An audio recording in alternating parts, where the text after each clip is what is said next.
cannot see in the future, or I have a dream, but it's not real. I can't see it. And when people cannot see it, then they can't believe it. And so it's the fear of the unknown, the fear of failing, the fear of not having enough money. And a big fear is also, but what will other people say?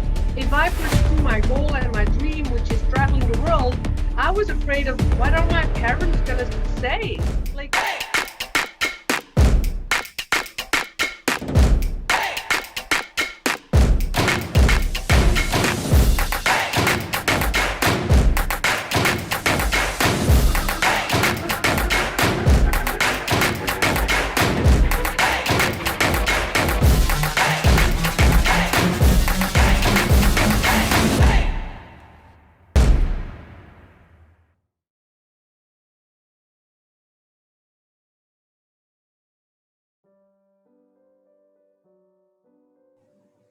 Hello and welcome to the Honest Talk. I'm Harsh Pandey.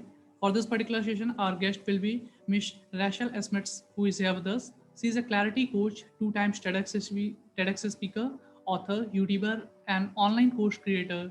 She helps ambitious individuals create a plan to escape their corporate to have the freedom of being their own boss. Live your life without asking for permission, through clarity, confidence, and clear steps. So, first of all, ma'am, I welcome you to in this session. Thank you so much for joining and agreeing to share your thoughts with us. thank you so much, Har, for letting me be on your show. I really appreciate it. Thank you. Thank you so much, ma'am. It's our pleasure too. So, moving to the topic of today's session, which we have chosen is how you can create your freedom future today. Ma'am, my very first question to you is, or rather say it's a kind of request to you, ma'am, kindly explain our viewers when you say create your freedom future today, what actually do you mean? Perfect. I love this question. It's a great question because here's the thing, freedom means something different for everybody, right? So it's not the same definition for everybody. And let me start with myself. For me, a few years ago, I was doing a corporate job and I was just not feeling fulfilled. I was not, I hated to wake up in the morning. I didn't want to go into the office and I really wasn't feeling fulfilled. I wasn't happy. I was close to a burnout. In fact, I did burn out because it wasn't my passion. It wasn't my purpose. And I was good in what I was doing. I was a manager, but for me, I longed for freedom. And for me, freedom means being my own boss. For me, freedom is traveling the world and doing what I want, when I want, where I want. So that is freedom to me. However, I work with clients, and for them, freedom can be okay, well, I'm happy with my career. I just want another job role, but I like to work for a boss because I know I go into the office, I do my thing, and then I leave in the office. So freedom can be freedom of time, freedom to travel, freedom to spend more time with family, freedom of finances. Freedom is different for everyone. For me, really, in my core, I'm an entrepreneur and I hate working for a boss. So I just needed to be my own boss, which I am now. But again, freedom, it's really about achieving the freedom so that you can feel fulfilled. And that's really the freedom that you can define for yourself. Indeed, ma'am, it was a really a very quite insightful answer from your side. I think the viewers those who are watching, they are surely going to find us and understand what actually the freedom future today means. Ma'am, my next question to you is, or it's a kind of again request to you, ma'am, explain our viewers why do one experience fear and how one can actually overcome fear. Again, a great question, because here's the thing, and it happens to everybody. We want to achieve a goal, we want to achieve a dream, but then it's like, ooh, you know, but what if I fail? And the fear of the unknown, like I don't know what's gonna happen. I cannot see in the future, or I have a dream, but it's not real. I can't see it. And when people cannot see it, then they can't believe it.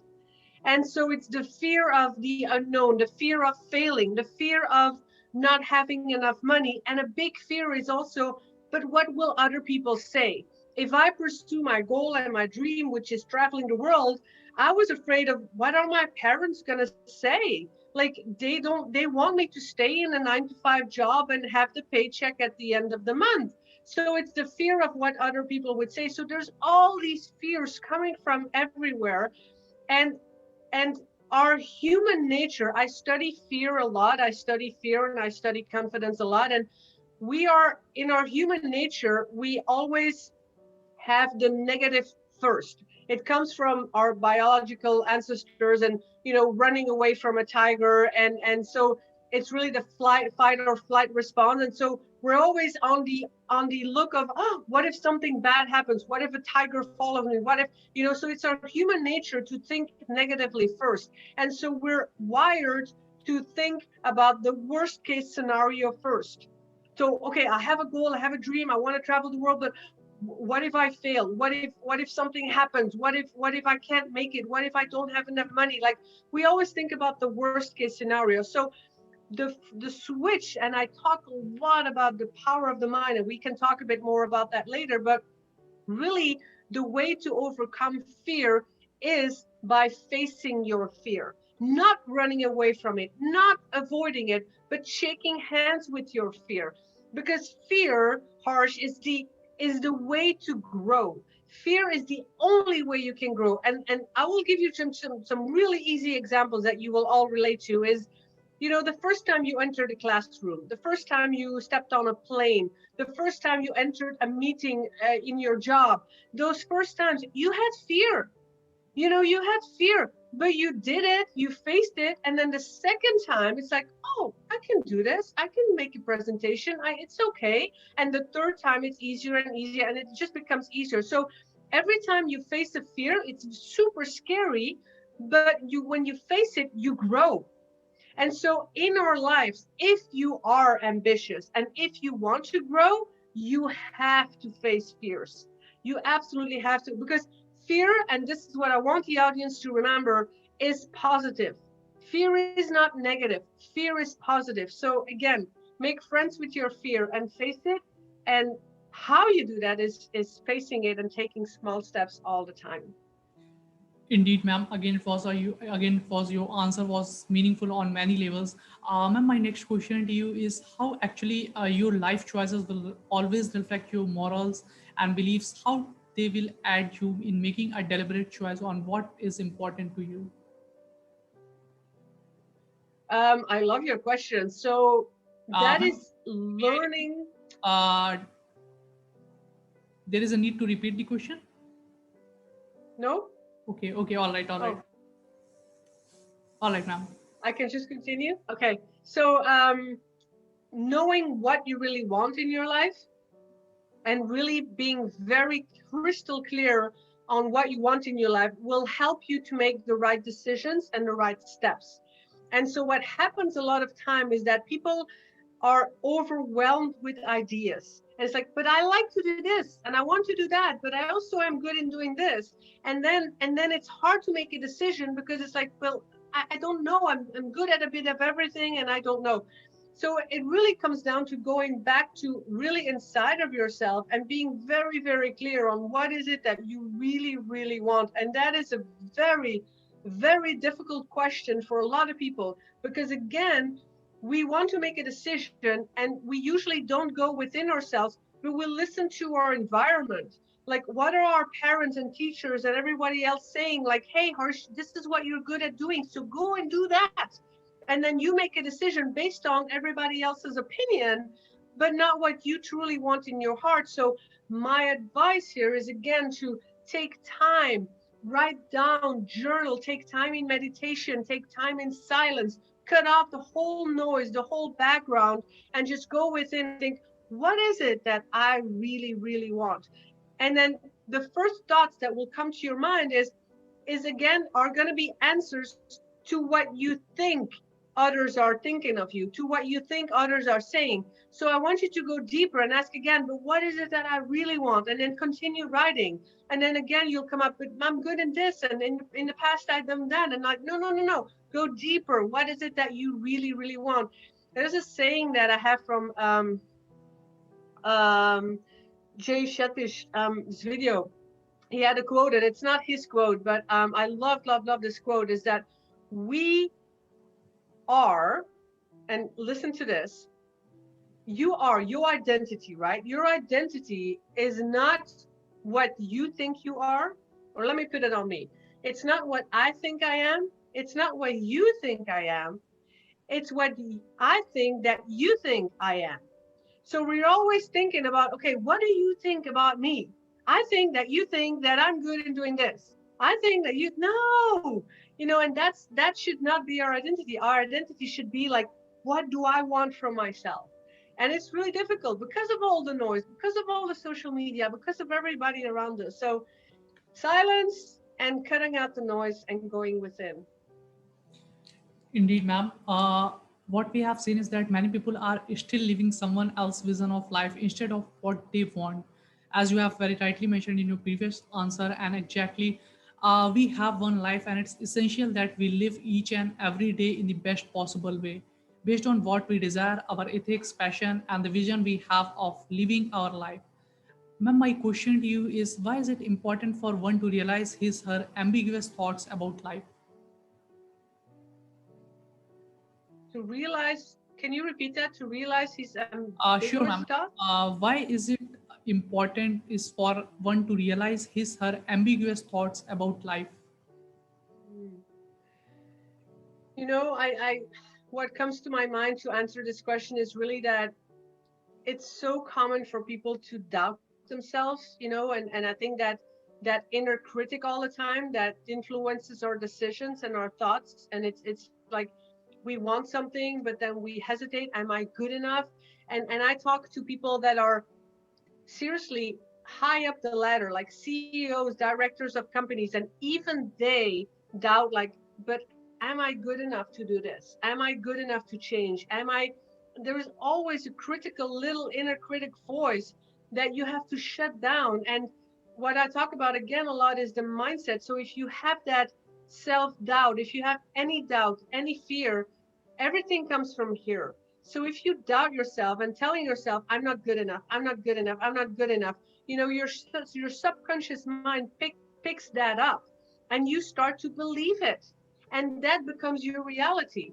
So it's really so important to constantly reframe your mindset. Okay, what is it that I want? And I am good enough and I can do this and I will do this. And the more you repeat it, again, your subconscious mind will pick that up. Because here's the thing, your subconscious mind does not know the difference between what's real and what's imagined.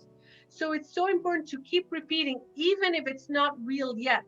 Like, I wanted to travel the world. I was not yet traveling the world, but I kept telling myself, okay, I'm traveling the world. I love traveling the world. I'm making money online. I'm living from my laptop. I'm a digital nomad. And I kept repeating it. I was not doing it yet, but I kept repeating it as if it was real. And my subconscious mind doesn't know the difference between what's real and what's imagined, but it created a belief that I started believing and I started creating it. So what you think creates a feeling, and a feeling creates a behavior, and the behavior creates an action, and the action creates results.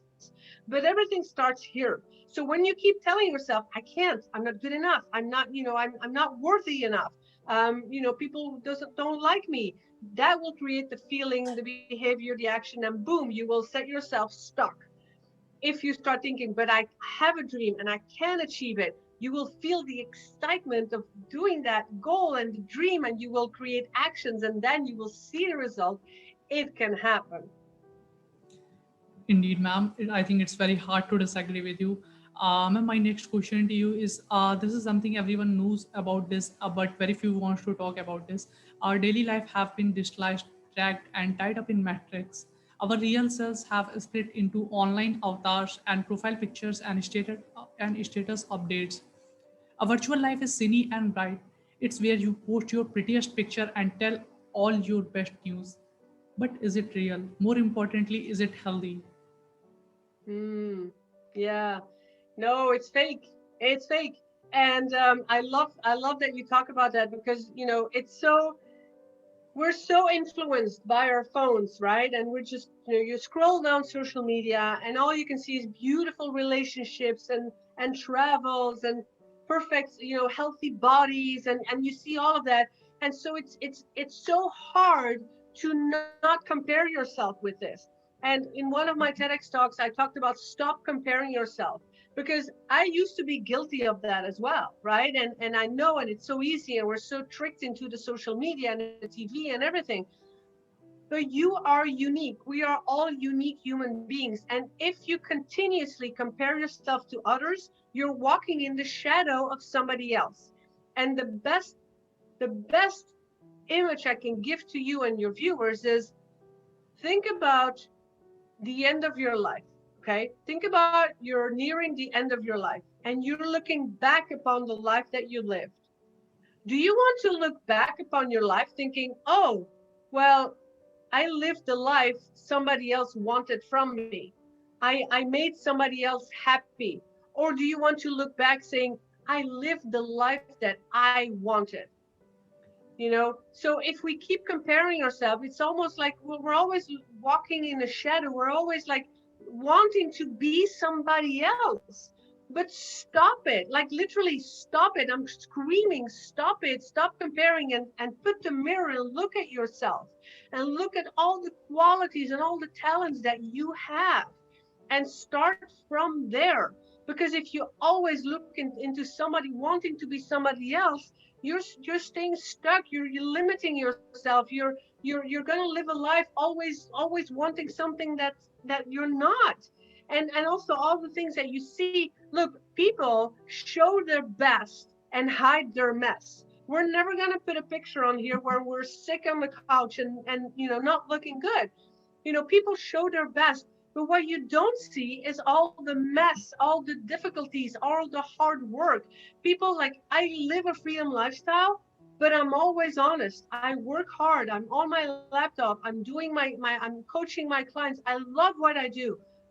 But money is not just falling from the sky. I'm putting in the effort, right? So there is no secret. And all these people here, there's no secret. You have to work. You have to put in the effort. And so again, stop comparing yourself. But I will say this: stop comparing yourself and wanting to be somebody else and then staying stuck and not doing anything. But look at people for inspiration. It's okay to look at people and be inspired. I'm inspired by my mentors. I'm like, wow, I'm looking at them and I'm thinking, I want to do that too. And I will do that too. There's a difference between looking at someone and saying, oh, they have it all and I don't, boom, and I sit back and I do nothing. Or, wow, they have that. I want it too. I'm going to get it. So be inspired, look at people to be inspired, but then take action. That's what I would say. Indeed, ma'am. Again, it was a insightful answer from your side, and I think the viewers, those who are watching, they are surely going to learn many things from this session. Ma'am, my next question to you is, actually, I'm very curious to know from you, ma'am, how you measure your achievements, or rather say improvements every day. Oh, yes, I love that.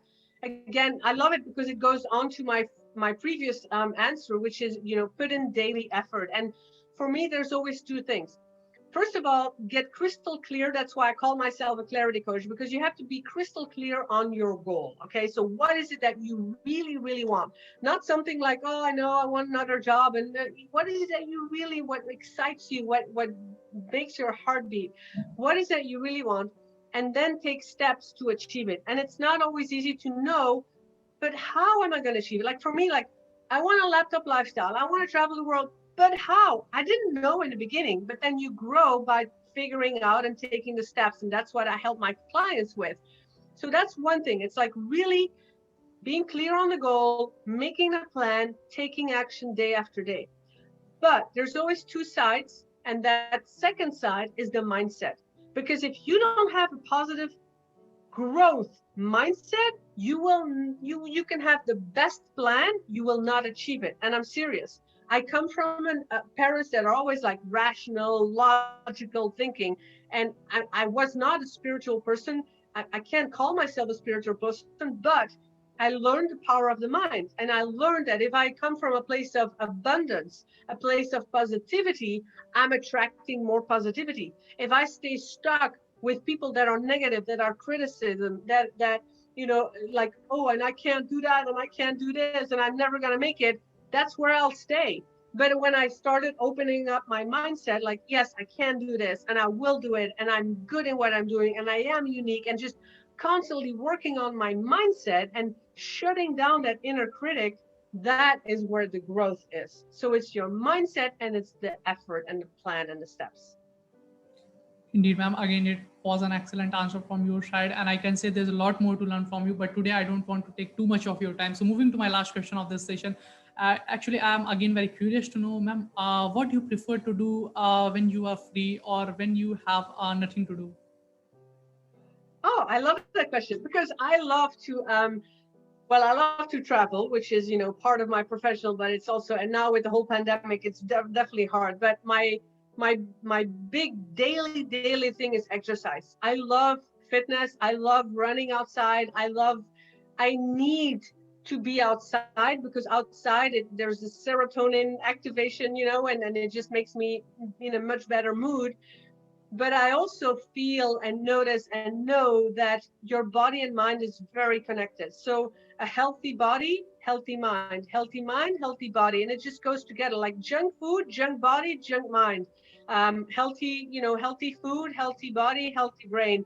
And so for me, exercise, yeah, I love it, and it doesn't have to be excessive. It could be a walk, a run, some fitness session, anything. But yeah, for me, exercise is what I love doing. All right, ma'am. Again, it was meaningful, and I think the viewers, those who are watching, even myself, I will learn this from your answer. And ma'am, thank you so much for joining and giving your important time. It was a very healthy discussion with you on the topic. We look Thank forward you. to conduct more such sessions with you in future. Thank you, ma'am. Thank you. Thank you. I really appreciate this. And I want to tell everyone, like, I'm sure you'll put the links below your video, but I have a YouTube channel myself and I make inspiring videos every week. So yeah, hop on over, say hello. And again, we'll stay in touch. I love this. Thank you so much. Thank you, ma'am. And the viewers, those who are watching, they can find the links of her channel in the description of this video. Thank you so much, ma'am, for joining. Thank you, ma'am. On the ground is where I stand. Never give up, that was always the plan. It's so cold outside, I'm alone, I'm alright. It's so cold